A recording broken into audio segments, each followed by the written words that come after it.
Welcome in to another edition of Broadcaster Hour. I'm Roger Hoover with you from Tuscaloosa, Alabama, and then Gainesville, Florida has the home field advantage today because not only do we have Kyle Crooks from Gainesville as always, but in the center of the screen, we have Mike Morgan who's in town to call some Gators football this weekend. What's going on, Mike? I'm living the dream, guys. Just another day in the life of an announcer during COVID where, you're kind of, the rules are being changed as we go along, right? So ordinarily this is less than 48 hours or about 48 hours from kickoff. By now we would have met with some coaches, or at least would have done it tomorrow in person. Instead, everything's on a Zoom call. So we're going to talk to Missouri coaches on a Zoom call. We're going to talk to Florida coaches on a Zoom call, and players presumably on a Zoom call. We won't meet with any of them.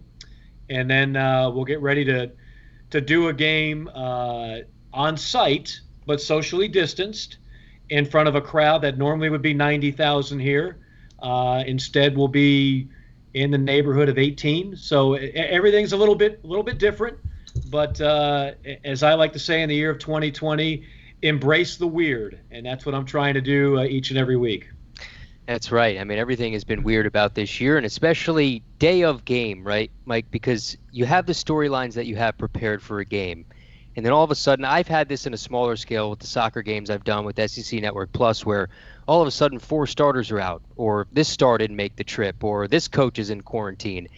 How much do you have to be on your toes day of, just because the whole focus of the broadcast can shift just like that right before kickoff? You are so right. You do all this preparation, and you feel like at bare minimum you know what the depth chart is going to look like. You don't know what the game's going to, how that's going to unfold, but you know the starter at every position, and you know the backup at every position. That's not necessarily the case. As we all know, Florida hasn't played a game in 3 weeks. They've had several positive tests. Missouri has had some positive tests. Both coaches acknowledge they're going to be playing shorthanded Saturday, but neither of them will tell us who that's going to be that's out. And that's not to, be coy with us or to deny us the information. It's because they don't want the other side to know. In today's day and age of COVID athletics, what your opponent doesn't know won't hurt you. And so it's a cat and mouse game. They don't want to reveal any information. And usually, coaches trust us with that type of info. It's not uncommon for us to have kind of information that we're privy to that nobody else knows, and we do a good enough job of keeping it under wraps. But I think during this time, everybody is just so paranoid that they don't want to tell us. So the toughest job on Saturday after kickoff won't belong to me. It won't belong to Hudson Mason, my analyst. It's going to belong to Taylor Davis, our sideline reporter, because her job, as she knows, is to find out whatever she can before the kickoff. And then if we still don't know, to find out who's actually on the field and who's out shortly after kickoff. That's going to be her challenge. Whether or not she can still get all that info is going to be something that we all find out during the course of the game. And now, Mike, is this the first game that have you been doing games on site all year for football? Both. I have done games on site, and I have done games off site. In fact, the first game I did in the SEC was Texas A&M Vanderbilt in week 1 of the conference slate. During that game, I was at the SEC studios in Charlotte, and basically a makeshift studio the size of a closet. My analyst was Andre Ware. He was at his house in Houston. Our sideline reporter was on the field. My stat guy was in Miami, texting me info as the game went along. And my spotter was at the stadium and superimposing whatever he saw on his board on what we call an Elmo cam, which looks down at his board, relays the signal across to Charlotte to my laptop where I can see who he pointed to, who made the catch, who made the tackle. That's how we did it. I've never done a broadcast anything like that in my life, high school, college, NFL, nothing. It's challenging. It's unique. Again, embrace the weird. And that's what we did. thankfully in this one, we're all on site, and there'll be some unique challenges, but nothing to me is harder than calling a game when you're not actually there. You can fake it till you'll make it, but the fact of the matter is, it is different. And I think if you do a really good job, the audience won't tell a whole lot. But I think for the most part, you're always going to notice you're a split second behind what you normally would be. You don't see all the angles of the field. You don't get the information you normally do. It's just different. So I am very thankful to be actually here, and I'll be at the Swamp on Saturday to broadcast the game.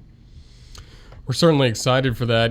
Kyle and I, with our jobs at Alabama and Florida, it's just kind of waiting on some of the schedules to come back for the sports we cover. But what was the summer like for you, kind of looking at all the college football news and kind of wondering, will I get to do what I love to do coming up this fall? Because you, like us, had a lot of assignments you missed out on last spring when everything shut down. Roger, I'll back it all the way up to where my life changed, and so many of our lives changed, and that was March 12th. Yeah. I'm in Nashville. I'm ready to call the first 2 games of the SEC basketball tournament.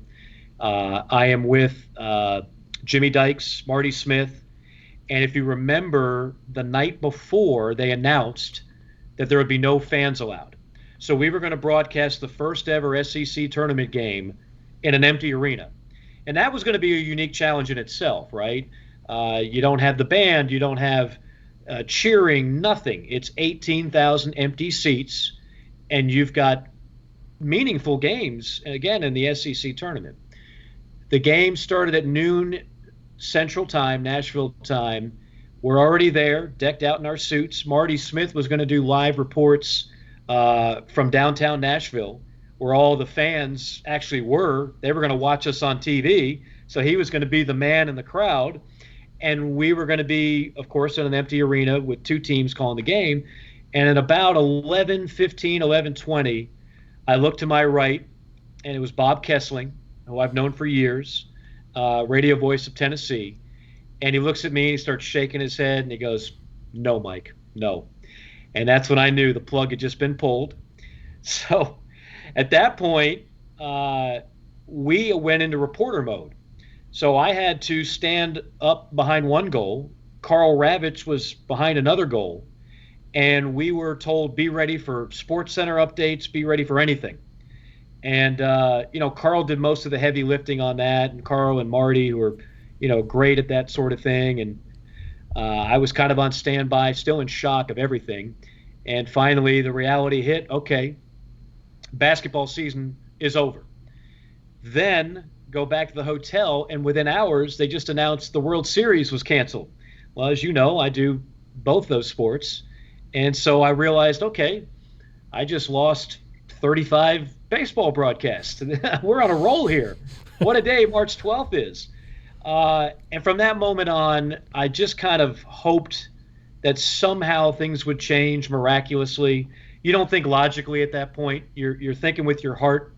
You're thinking with your emotions, and you're saying, well, this thing hopefully will pass, and we can delay this and we can delay that. And if you remember, there was even talk about the SEC just having a conference baseball season and a SEC championship, even if there was no Omaha.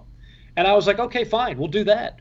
But that, of course, didn't come to fruition. And then the summer goes on, and you're running out of things to do. My house has never looked cleaner, and you're scratching your head. You have all these people telling you football shouldn't be played. And these are people I respect, by the way. These are college football writers, but I got to be honest with you. It kind of put me off a little bit.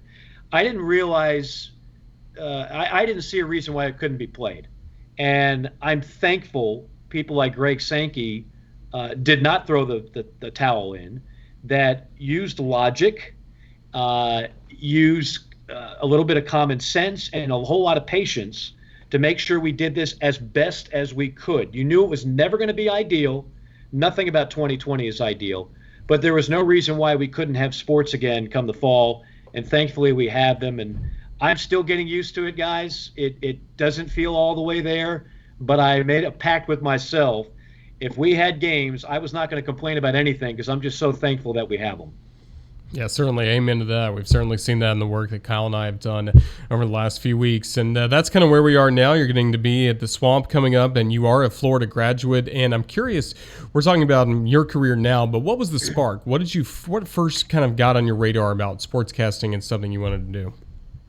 Well, I guess I was kind of a different kid in some respect. Like a lot of kids, I played sports. I played a lot. I played high school football and basketball down in South Florida. Those weren't great teams I played on, but we got our butts kicked by some really good athletes throughout Palm Beach, Broward, Dade County. Those were pretty legit. But I knew early on that I wasn't going to be getting a full ride anywhere. So when I was about 12 years old, under the Christmas tree was a video camera. And this was before, everybody now has a cell phone. You can record this, you can record that. Back then, that was like a big deal. Like that was not the guy next door didn't have a video camera, but it was the one gift that as a family we got. And I immediately gravitated toward it. I always loved sports. And at about age 12, I decided that really was my passion. That's what I wanted to do. I wanted to get into broadcasting. Went to Florida because they have a great journalism and broadcasting program, as your cohort knows. And so not only was it relatively inexpensive because it was in-state tuition, I didn't have some of the money these Syracuse kids have with mommy and daddy paying for everything. I put myself through college, took out a lot of student loans, went to what I considered was as good a broadcasting school as there was in the country. Worked at the campus radio and TV station throughout my entire time there. Worked for the cable access station doing high school football games of the week, and just continued to do that and pursue the goal like we all do. When I graduated, I was just talking to the students today on campus about how that first job very often is the most difficult to get. And I sent out tapes after I graduated for about 3 months before a gentleman who was a program director at a brand new sports station in Columbus, Georgia, said, you're the guy we want. We want to go local. We don't just want to play a bunch of national shows. And gave me the keys to the afternoon drive show. I was the number 2 banana on minor league baseball, the Columbus Red Sticks, and did the high school football game of the week in western Georgia and eastern Alabama. And for a 21, 22-year-old, that was my gold mine. I mean, I was happier as can be. Didn't make much money, but ramen noodles and the joy of being behind the microphone was all I needed at that time, and that just helped pave the way for other opportunities. I'm interested. What was your time like at Florida, especially at? I assume you worked at WRUF. Did you work with Steve Russell? I know he kind of mentors a lot of the students. So what kind of practical experience did you get when you were here? I was very fortunate back then. I mean, Steve was there, but it was more Larry Vittel. Larry Vittel, for those that don't know, back when there was the Sunshine Network, before there was the SEC network, we had CSS, which guys like me and many others did work for, Maria Taylor, et cetera. And there was the Sunshine Network, which did all these Florida State games. And so he not only was the sports director at RUF, the campus radio station, he also did all the Florida football games, either pay-per-view or tape delayed, much like I did for South Carolina when I was with CSS and Fox Southeast. And he also hosted a midday sports talk show. So I learned really as much from him as anybody. And it wasn't him constantly critiquing your work and going over tapes. And basically, you learn, he would throw you in the fire. And you learned by making your own mistakes and figuring out what was what. So I got a chance to do play-by-play for example, the Orange and Blue game. I mean, I called Fred Taylor running for touchdowns in the spring football game. I called exhibition basketball games. The year they went to the Final Four under Lon Kruger, that was my beat as a freshman, was covering that team. I got a chance to call some games, called a few Gator baseball games, and then my senior year was the first year they allowed the students to actually host a sports talk show. And I hosted a show called The Cheap Seats. And that was a huge opportunity to be a student and to be able to do a show. And again, this was not just a student station. I mean, RUF is they sell advertising. They do everything an actual radio station in any given market would do. So I got a chance to do all that. So by the time I was 21 years old with a diploma in hand, I actually had some experience on radio and TV working for the campus radio and TV stations, and got to cover Steve Spurrier playing for national championships, SEC championships every year, Final Four in basketball, College World Series in baseball. For a kid who grew up an SEC fan, more so Auburn than Florida, but still an SEC fan, it was a dream come true to be able to do all that at such an early age. And Roger, selfishly, I want to ask this question about just what it was like to cover those Spurrier teams. The fun and gun offense, him, essentially doing a kind of a routine in front of the reporters. Yeah, I mean, he's Spurrier. He's just a different guy. So what was it like to be around that? I get asked that question a lot, and I always think to myself, because I consider myself still relatively young in this business in a lot of ways, but then I think if you're 20-something years old and you weren't around for the years that Spurrier dominated the SEC in the 90s, then you really, he won a lot of games, and he won a lot of trophies. But what your average 22-year-old maybe doesn't know is how he revolutionized the way the SEC played football.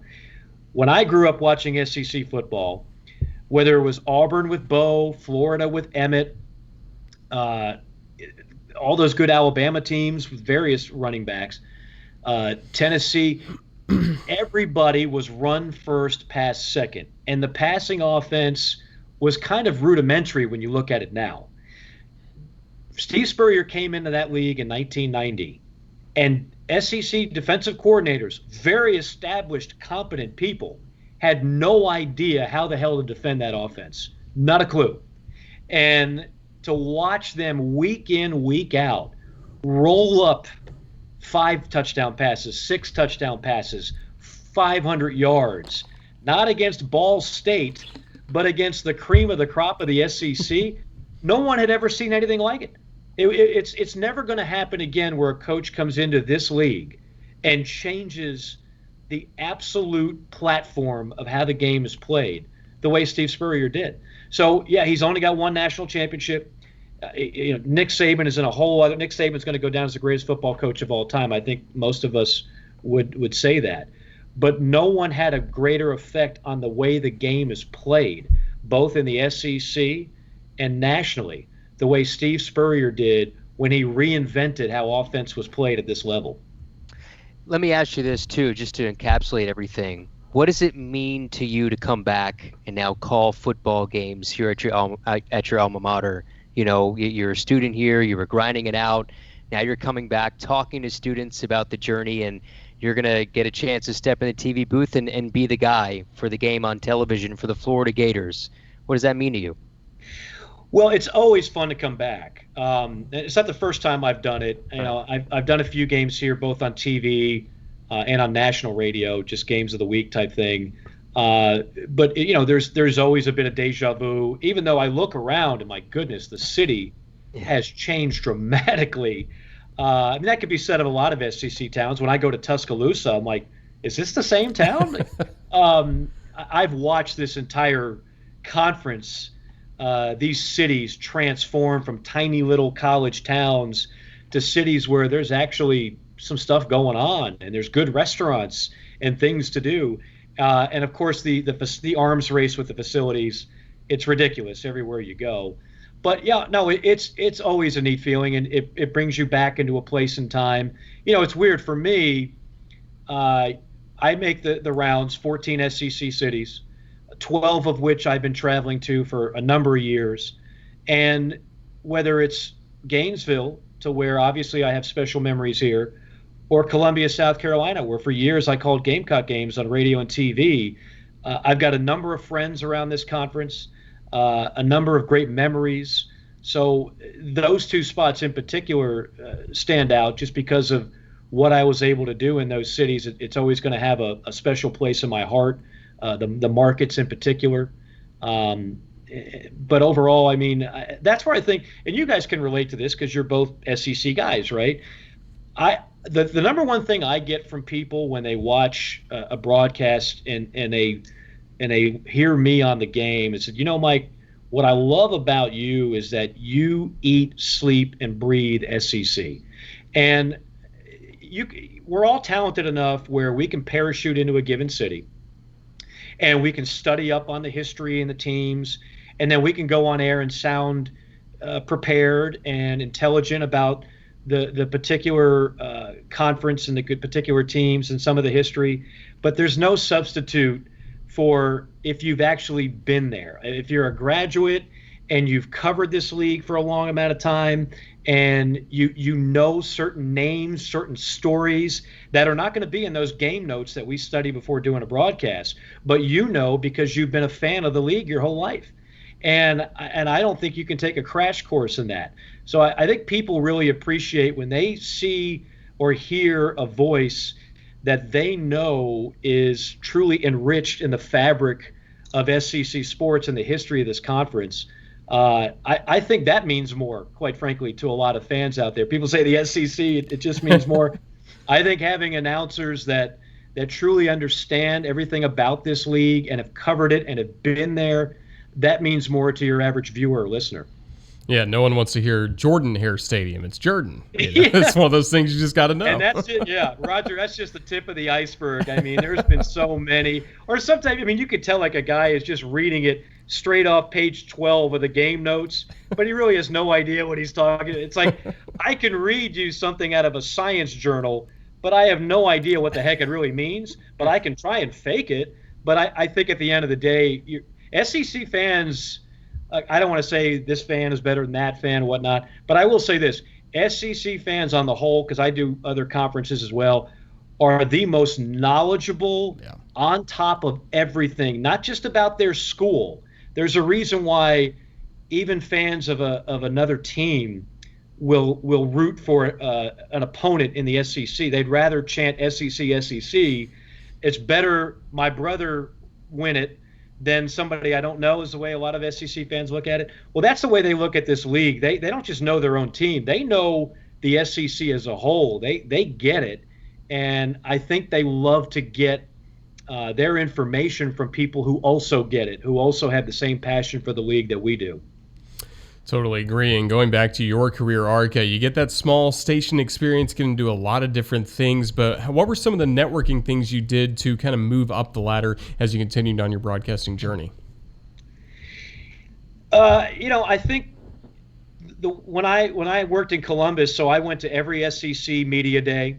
I went to every SEC championship game. Of course, back then, Alabama was in a lot of them. And they were always in Atlanta, and they were very often, they were very often in big games that I found an excuse to go cover. I'd get in the station van and drive to Tuscaloosa or to Auburn, what have you. And that's the thing, like, you can't network if you only stay at home. Technology is making it such where nowadays, I don't know if we're going to eliminate radio studios and opposed to just having people do their talk show from home. I mean, we know we can do it. The three of us are doing this right now. We're all in different cities. We're all looking at a laptop screen and talking to one another. You couldn't have done this 10 years ago. It wouldn't have worked. So I do worry about that a little bit. I think if you want to network and you really want to get out there, you need to be seen. You need to cover events, even if you're not doing play-by-play for it. If that's your typical, if that's your passion and that's what you're trying to get into, you still need to go and cover stuff and be out there, talk to other announcers, learn things about that. I mean, my journey is not going to be the same as everybody else's. I feel like I got fortunate on that first job, and then I did enough good things where the job at South Carolina became open, and I didn't know how long I was going to stay there. But the job kept getting better and better, and I kept getting promoted, and therefore I stayed and learned to love it. And then at that point, out of the blue, I'm covering a Super Bowl in Miami. I'm on Radio Row for that whole week. I'm at a Dunkin' Donuts drive-through window, 3 rainbow sprinkle and a side of bacon if you're scoring at home. And I get a phone call from the director of broadcasting from the Atlanta Braves, and he says, we have an opening to call some games on radio and TV and also do the pre and post game show. Would you be interested? I thought it was a friend of mine playing a practical joke. I did not know there was an opening. I did not apply for an opening. He insisted that it was for real and that they had heard good things from who I still don't know. And that, would you be interested in interviewing? I said, well, I'm going to be at the Super Bowl in Miami on Sunday night. They said, how about Monday? I said, well, I drove here. I didn't fly. It's like a 10-hour drive. They said, we'll see you at 5 o'clock then, Monday. So I woke up crack of dawn after the Super Bowl. Drew Brees beats Peyton Manning. The Saints knock off the Colts. Great Super Bowl. I barely slept that night for multiple reasons. Got in my car at 5 in the morning, drove I-95 northbound up to 75, up to Atlanta, got the interview, got a follow-up interview, beat out some really talented announcers who are still doing it today, and got the job. And then they wanted me to move to Atlanta. I said yes. Got a chance to call Major League Baseball, which was a bucket list thing for me, with Don Sutton on radio, with Brian Jordan on TV, and then started to get more and more ESPN work, and then eventually hired an agent, and then eventually became full-time with ESPN, where I'm no longer juggling 7 different things in the air, which a lot of us do in this business, as you guys know. You take whatever opportunities come your way. And then finally now I'm able to focus on one, which is ESPN and the SEC network. But some of that was networking, and a lot of it, quite frankly, was you just work hard and you keep doing your thing, and you hope that you catch a break here and there, and people will discover what you can do. And if the right people like how you sound and how you work, then hopefully you get the right opportunity and you're able to cash in. And that's kind of how it's worked out for me. Everybody's path, like I said, is different, but that's really been the path for me. What can you tell us about your time at South Carolina? That's a school that does have a very proud broadcasting tradition, and for you coming there, maybe a little bit of an outsider, you'd obviously been familiar with the SEC, but what was it like kind of learning that fan base and learning what was important to them in that role? I tell you, I'm still so grateful to South Carolina fans today because they accepted me, even though I was not one of their own. They knew I was an SEC guy, but I certainly had no ties to the state, the city, nothing. I don't know if I'd ever been to South Carolina more than driving through the state on I-95 when my family moved to Florida. And in a short amount of time, on the morning talk show, I felt as if they respected my knowledge and they respected my ability to break things down and to entertain. As you guys know, some of it's entertainment. And then the more and more play-by-play I did, the more and more they wanted to see me expand. I started off doing baseball. That was kind of in the job when I got there. And then I was told there'd be a good chance that you'd be doing men's basketball shortly thereafter. And then that happened.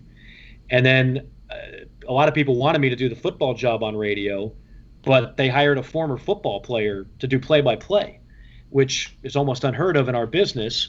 But you're not going to win that battle, right? So that was a lot of people were disappointed for me when that happened. But for me, it was an opportunity because around that time is when they started broadcasting all the games on either tape delay or pay-per-view. So naturally, I was the guy for that. So that gave me my first taste of television. I hadn't done TV since the high school football game of the week in Gainesville on Cox Cable. And the more I did it, the more I fell in love with it. And the more I realized, okay, if my opportunities come on the TV side, that might be ultimately where I want to be. And so anyway, as time went on, that happened. But the Gamecock fan base, if you do a good job, they'll love you no matter where you're from. And they were extremely passionate. I still hear from them now. I mean, to this day on Twitter, what have you, I'll hear from Gamecock fans, wish you were here. Thank you for so many memories. They'll remember a call that I made 15 years ago. So whenever you can go to a market and kind of leave your mark, it's a great feeling. And It didn't happen overnight, but in a short amount of time, I felt like I was accepted in their culture of athletics with that program. What do you remember? And you mentioned the transition from radio to TV, and it is a difficult one because you feel the need to speak on television when you're a radio guy when you don't have to. How was that transition for you? How tough was it? Here's what well, to answer your question, it is the transition. You're right. You do talk less, and when you're doing play-by-play on radio, you're the show. I mean, with all due respect to the analyst, without you, the listener has no idea what's going on. So while you want both a good play-by-play guy and a good analyst, we all want that. If you have a poor play-by-play guy on radio, you could have the best analyst in the world, and the broadcast is going to suffer because the listener driving around in his car is going to have no idea what's going on. In TV, the skill is less about painting the picture because obviously you can see it, but it's about processing what's happening, calling it, and then also finding a way to set up your analyst, and you're able to involve more stories on television because there's more time where I don't have to set up every specific thing that's going on. The audience can see that. So now I can give you more background on this player, on this coach, on this rivalry.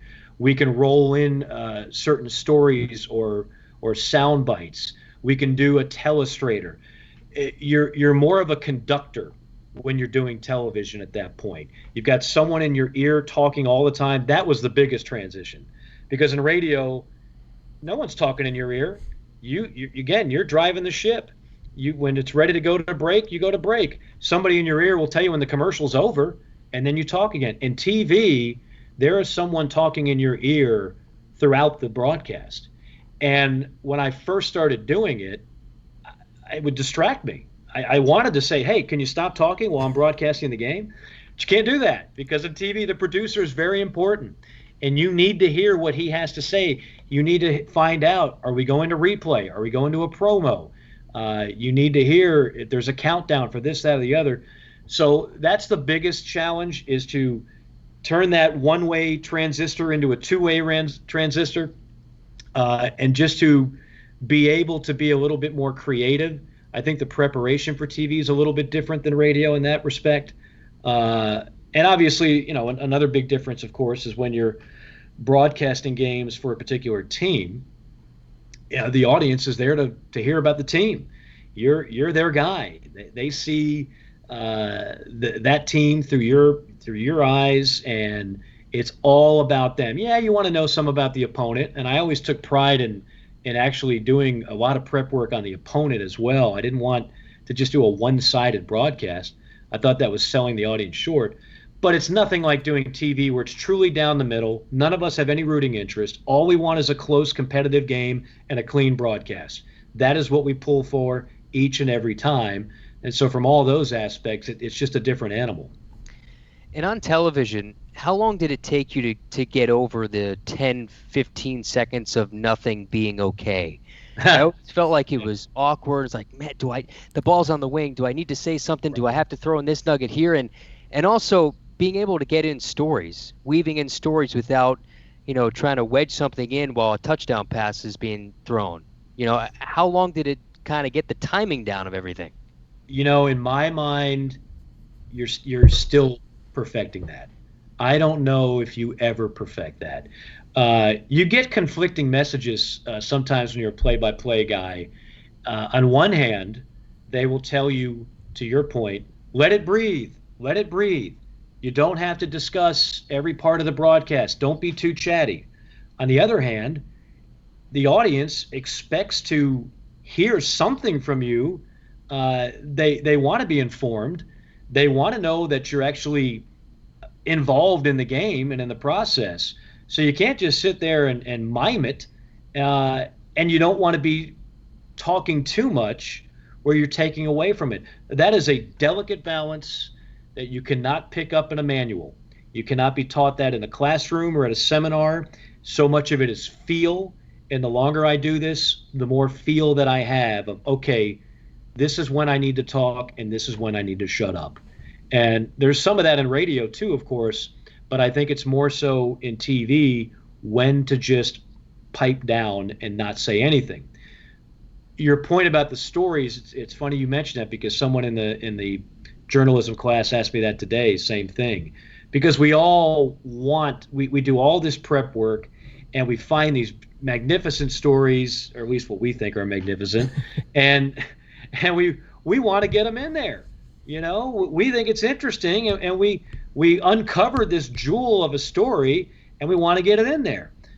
But you can't shoehorn it in there because there's nothing more frustrating to the viewer or the listener when a big play is happening and you're not even noticing it because you're too busy in the middle of the story that you felt compelled to get in the broadcast. That will get people upset, and justifiably so.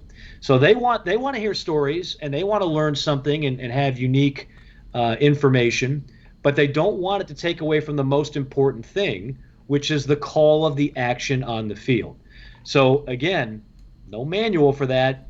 You just have to have a sense of, okay, here's my moment. This is where it's actually relevant. This player who just made a play happens to have a story that we have and most of our audience doesn't know yet. Let's get it in here now.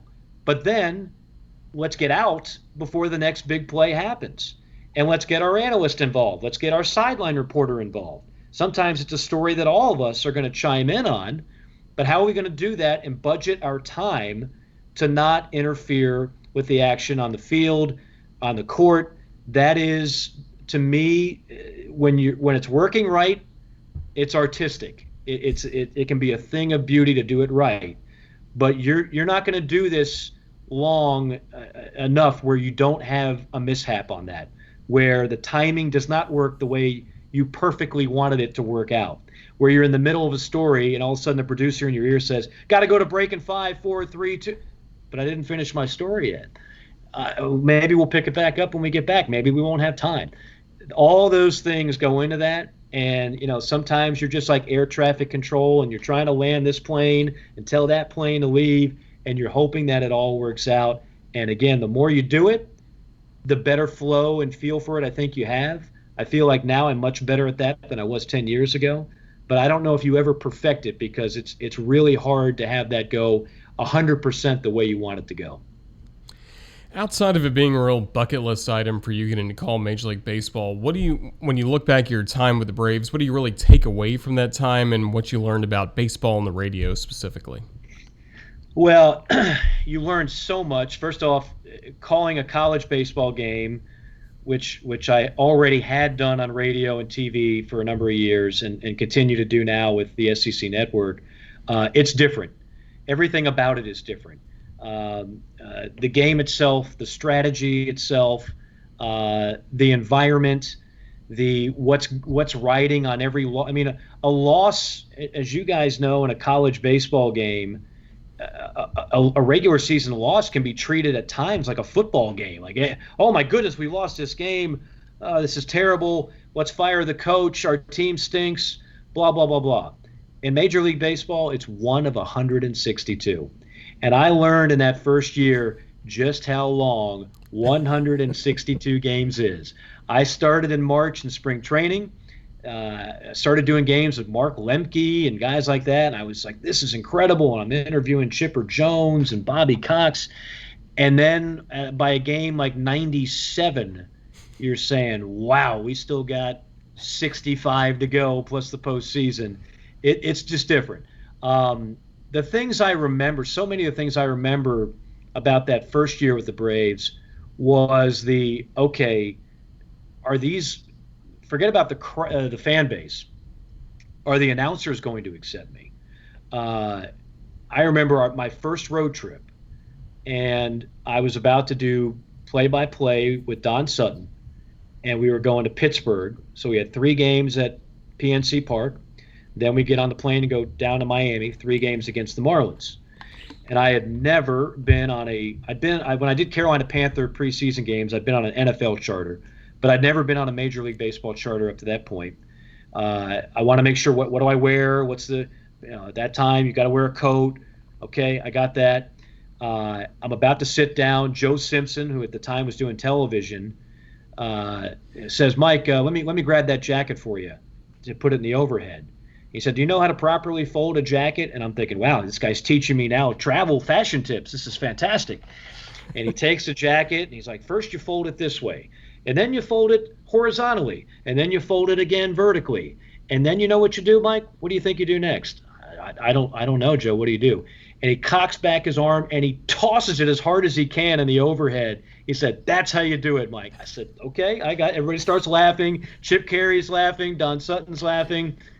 That was their first way of saying, "Hey, you're one of the guys now." Then Don Sutton, before we go to the ballpark from the hotel that first day, and needless to say, I'm nervous. This is a Hall of Famer who's done broadcasting for 40 years. And I'm about to call my first Major League Baseball game on the radio, which just happens to be the largest radio network of any Major League team in baseball. And he says, "Mike, I need to talk to you." I'm like, "Oh boy, he's gonna tell me something like, don't talk too much, don't you dare talk over me. Here are my innings, here are your innings." I mean, I'm ready for him to give me the third degree. And he says, "Here's the most important thing I'm going to tell you, and don't you dare forget it." I said, "Yes, sir. What is it, Don?" And he goes, "After the game, we're all going to go to the hotel bar. Everybody here drinks wine. Do you like wine?" "Yeah, I like wine." "Good. You're going to drink wine with us. We're going to talk a little bit, then we're going to have some more wine. Then we're going to talk some more. When the check comes," and I'm thinking, okay, I'm the rookie, I got to pay the check. He goes, "Don't you dare pay for the check. That's us, not you. You don't pay for anything when you're on the road with us." At that point, I was like, okay, I got Joe Simpson making jokes, and I got Don Sutton telling me, "Look, you don't pay for anything." And I'll just tell you one other footnote to that. One of the first games I did went into extra innings. So I would do the middle innings, play by play. Don would do 1 through 3, 7 through 9. I would do 4 through 6. The 10th inning comes. So I don't know what the rule is. Do I call this or does Don call this? So we're coming back from break, and Don looks at me and he goes, "Mike, it's a 10th inning. Normally, this is my inning." And I said, "Yeah, I understand. Absolutely." He goes, "You take it away, kid." So I got to call the 10th inning. Braves had what turned out to be the game-winning home run, Brian McCann, top of the 10th. I called it, and we got done. That was our first series together, and he said, took out his hand. He said, "Great job. You're going to be fine in this business." I was like, okay, I can die now. This is fine. This is great. Good deal. So stuff like that. I mean, just memories like that. That year they won the final postseason slot in the final day. I called the postgame. I did the postgame show. They said, "Mike, we need you to go interview the players in the locker room." So I go in the locker room with a remote microphone, and there's champagne being poured all over my head trying to interview these guys, Chipper Jones, Brian McCann, Freddie Freeman, Jason Hayward, and I still have pictures of me just being drenched in champagne in the locker room. So it was just a surreal moment. And I never wanted to give up football and basketball. I love all three. But that paved the way for me, I think, in a lot of ways for where I am today. So those are moments I'll never forget. Those are really good memories from your times with the Braves. And I imagine when you got to do those Panthers games, as you mentioned as well, you saw how the NFL was a lot different from what you've always done in college football. Yeah, I mean, it's so business-like. There's not as much joking. There's, I did those games for 5 years. First it was John Fox, and then it was Ron Rivera, and both very serious business-like guys. I got to call Cam Newton's first games as a Carolina Panther in the preseason. He was a different cat, to say the least. But yeah, everything is just so regimented, so rigid. The NFL is unlike any other animal. It's just so different the way they prepare, the culture, the environment. But still, it was just a wow. Is this really happening? Am I really? Even though they were preseason games, we didn't treat them as such. every broadcast we did was not only shown live in Charlotte. I think we had 10 affiliates between Charlotte, Tennessee, Virginia, but also they replay all those games on the NFL Network. And one of those games they replayed on the NFL Network, and the guy at Fox Sports, not regional but national in California, saw it, contacted my agent, and said, "We really like this Mike guy. We want him to do our college football." I was not full time with ESPN yet, so I didn't have a contract, and they offered me Big 12 football, the whole package, 13, 14 games a year. In fact, our first sideline reporter my first 2 years was Laura Rutledge. So the same guy that hired me hired Laura Rutledge when nobody knew who Laura Rutledge was. She was Laura McKeeman back then. So we worked together on Big 12 football on Fox. And our halftime studio was Marcus Allen and Kevin Frazier of Entertainment Tonight. They put everything into their broadcast. And I did it for 4 years, and I loved it. But the problem was there was no basketball for me at Fox. There was no baseball for me at Fox. And deep down, as much as I enjoy the Big 12, I'm an SEC guy. I want to do SEC. So I came back to ESPN and eventually became full-time. But all that came down to a guy watching me do Carolina Panthers preseason games, to circle it back to your original question, which goes back to you never know what opportunity is going to lead to another opportunity in this business. That game that you think you're doing and maybe only a certain group of people are watching, somebody else out there notices you and they have another opportunity for you. And that's kind of been the story of my career. It's just that the randomness of it all, to wind up in different gigs. I never applied for the Braves job, didn't even know there was an opening. I got it. The Panthers gave me an opportunity to do games, and a guy from Fox in California sees a replay on the NFL Network and offers me Big 12 college football on Fox. None of these things were planned. They just worked out that way. How much do you go back and watch your games now? Because I feel like the games on the SEC network, they just kind of they rotate over and over again. At 3 a.m., there's some SEC football game going on, and you're probably the one calling it. So how much do you watch back your work even now? Well, what you're talking about happens a lot. I sometimes struggle sleeping, and I'll just, especially after a game, I don't know about you guys, it's like you're emotionally and mentally exhausted after a game, but you're still wired to the point you can't sleep. Yeah. It's like sensory overload. So a lot of times I'll do a game and I'll think to myself, oh, I just want to go back to the hotel and go to sleep. And then I can't sleep. And I'm just sitting there with the remote in my hand. And before I know it, they're replaying the game I just did. So I'm watching the game I just did at 3 o'clock in the morning and forcing myself to critique myself. That happens a good deal. They'll replay games that we've already done, and you get a chance to look at it then. I DVR every game I do. I try to watch as much of each game I do and look at it with a critical eye. Honestly, the least favorite thing I've ever done in this business is being forced to watch and or listen to myself. I just get tired of hearing me. I don't like doing it. And so it almost to the point where initially it made me uncomfortable. Even if I thought it was a great broadcast, I don't want to hear it again. But I think you have to do that. I think you have to force yourself to put in that CD or whatever the technology might be, put on that DVR, watch, listen, see what you could have done better. I think that's in a lot of ways the only way to get better. You have to do it because, look, no matter what you are, no matter where you are, the jobs that you guys have. I mean, how often do you get somebody giving you feedback on how you did? Probably not that much. Because they have their own jobs to do. Same thing at ESPN. I mean, I'll do 75 games in a given year. They don't have time to call me up after every broadcast and go, Mike, here's what you did well, and here's what you need to do better. You've got to do that yourself.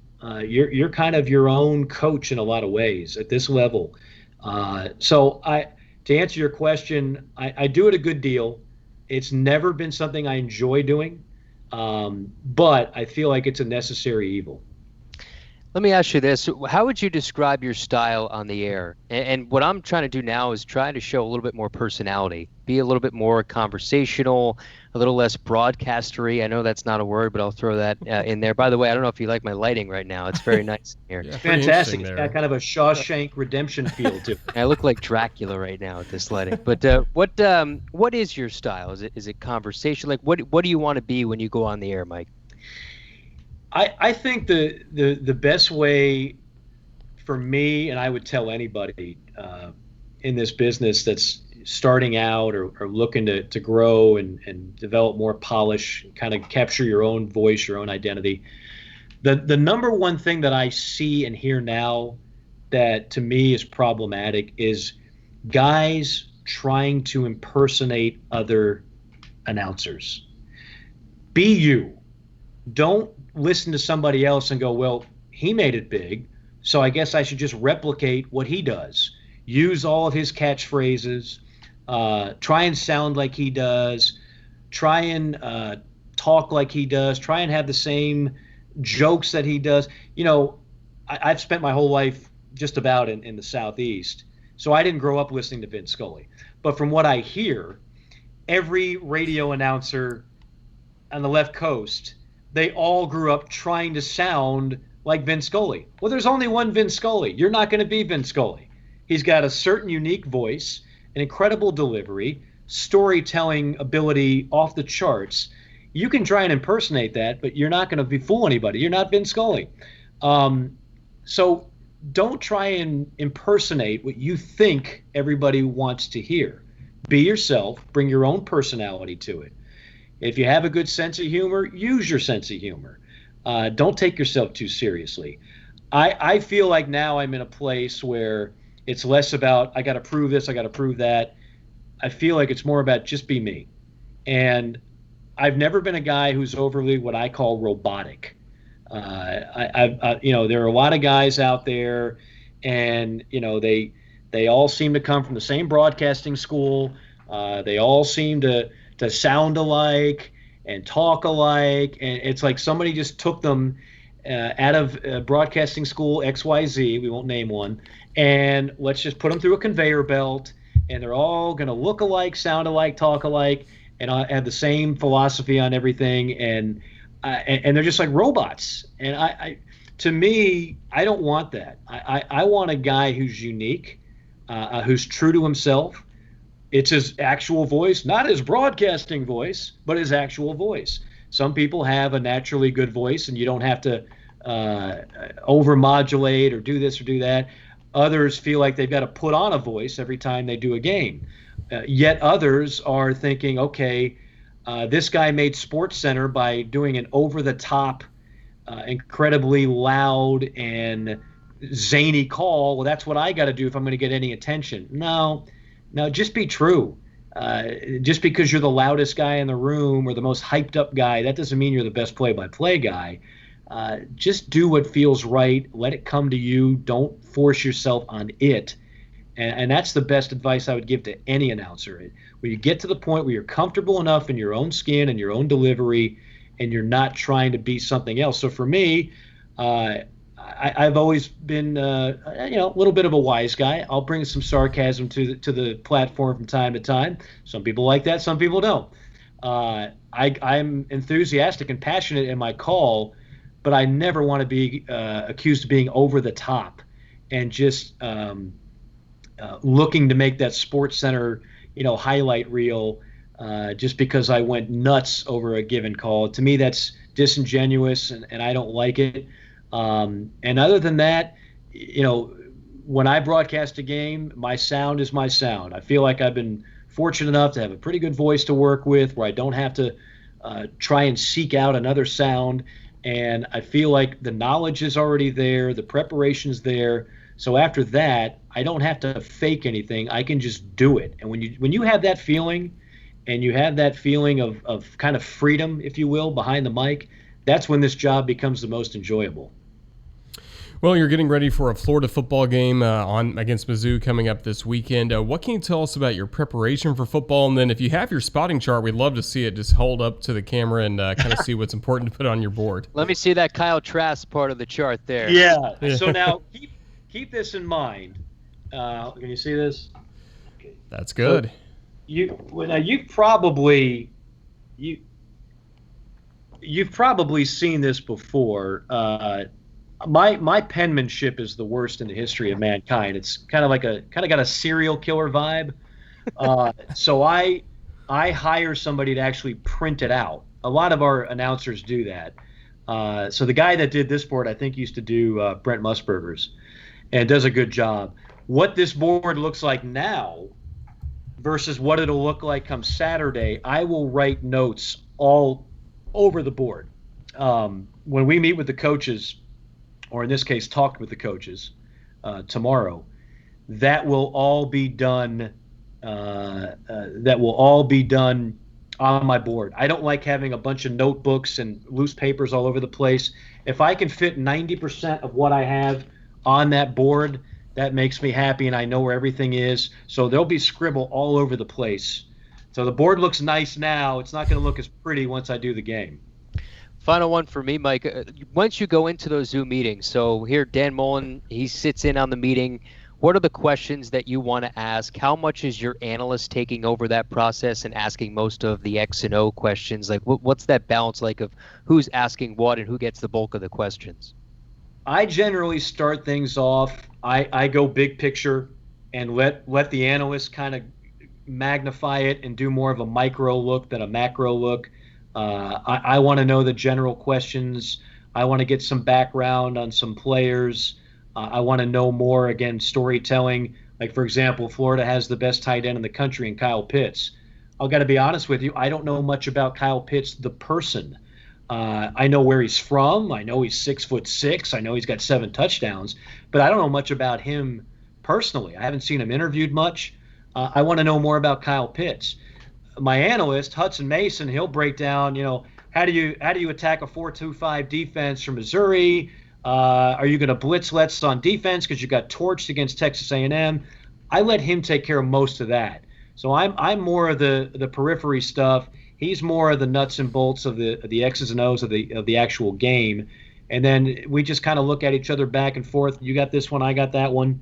And it should be just a general flow, just a kind of like a casual conversation, not too formal. All right, and then the last one from me, just when you look at what you've been able to do in your career, just what are you most proud of at this point? You've been able to have a lot of great different experiences, but at the end of the day, what are you most proud of what you've accomplished so far, and what do you still hope to accomplish down the road?